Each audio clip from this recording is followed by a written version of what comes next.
by Eric Thomas Paulie Malignaggi says he's looking forward to this Saturday's title defense for WBC heavyweight champion Deontay "Bronze Bomber" Wilder against former heavyweight belt holder Bermane "Beware" Stiverne. Malignaggi thinks Stiverne, 39, has a chance of potentially beating the undefeated Wilder 337 KOs if he can go the 12-round decision with him in their fight at the Barclays Center in Brooklyn, New York.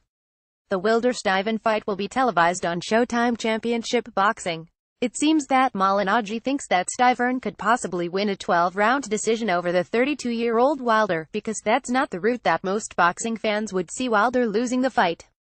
If Wilder is going to lose to the 62 Stiverne, it's almost guaranteed to be by a knockout. Wilder was boxing Stiverne's head off in their previous fight on January 17, 2015.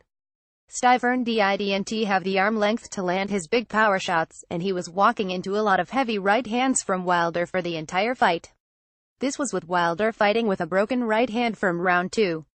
Wilder was robbed of a knockdown in round 4 when the referee failed to give him credit for dropping Stiverne with a flurry of shots. Stiverne was clearly down from an accumulation of headshots he took, but the referee blew the call and said it was a slip.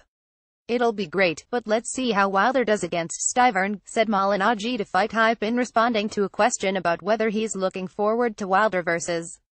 Joshua. "Stiverne has got to only go the distance with Wilder. If you keep Wilder in the ring for those extra rounds, let's see how it goes." Plus, Stiverne was saying he had a couple of issues before the last fight. "I'm curious about this fight next week. You only got to take Deontay Wilder 12 rounds, said Malignaggi. What's going against Stiverne pulling off an upset against the favorite Deontay is a number of things. Stiverne hasn't fought since 2015. That's 2 years Stiverne has been out of the ring, and now he's fighting one of the most dangerous heavyweights in boxing in Wilder. That's not good news for Stiverne. Stiverne is 39 years old and he's not been keeping active. When you're that old and coming off of a 2-year-old layoff, you're going to have problems. The age combined with inactivity might be too much for Stiverne to win on Saturday. Wilder has fought 5 times in the last 2 years, whereas Stiverne has fought just once. Stiverne looked really poor in his previous loss to Wilder in 2015. That's with Wilder fighting with just his left hand for most of the fight. When Wilder did use his right, he was using it in a clubbing fashion, because of the broken bone in that hand. Stiverne looked clueless and totally lost against Wilder. Stiverne barely beat journeyman Derek Rossi in his last fight on November 14, 2015. Stiverne was knocked down and battered by Rossi in that fight.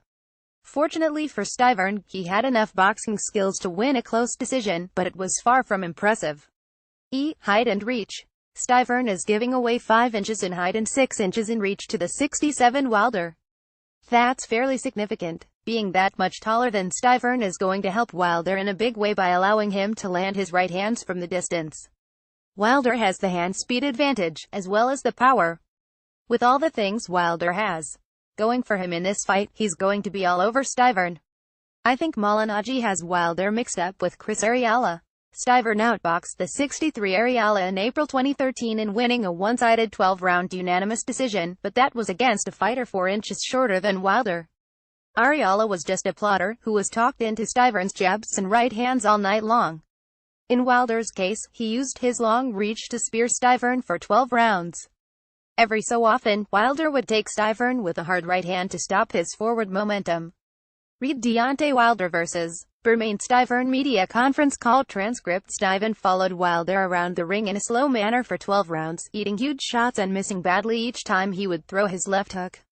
Wilder took a handful of Stiverne's best shots, but he didn't have the power to KO him. Stiverne isn't a one-punch guy. Most of Stiverne's knockouts in his career have come from him wearing down his opponents by hitting them repeatedly with heavy shots over the course of the fights. Stiverne will have a tough time trying to land his punches against Wilder unless he stands still and lets him come inside his power alley. Deontay Wilder looks good in his spots, but sometimes as well he looks susceptible, said Malignaggi. So, I'm very curious about next week. But if Deontay Wilder is able to come out of it, I want to see Joshua and Wilder. With Malignaggi working for Showtime Boxing as a commentator, you can argue that it's in his best interest to try and hype the Wilder vs. Stiverne fight up as much as possible so that the boxing public can get excited about the fight and tune in to watch it on Showtime on the night.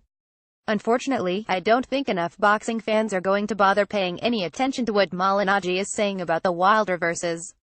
Stiverne rematch. The boxing fans aren't very excited about this fight, and it doesn't matter how much Malignaggi hypes the fight with the media, I still don't see the public getting excited about the fight. If Stiverne is able to knock out Wilder, he'll wreck his plans of fighting IBF WBA heavyweight champion Anthony Joshua in 2018. Joshua Wilder will still happen eventually, but it would likely be pushed into 2019 or 2020. Wilder would have to rebuild his career, and look good for him to get a shot against Joshua. It might not matter whether Wilder looks good or not. Joshua has been matched against mostly fighters that haven't looked good in their recent bouts. It's Joshua's promoter Eddie Hearn who would insist on Wilder rebuilding his career before he's given a crack at his fighter. Read Deontay Wilder: "If Bermane beats me, he'll retire."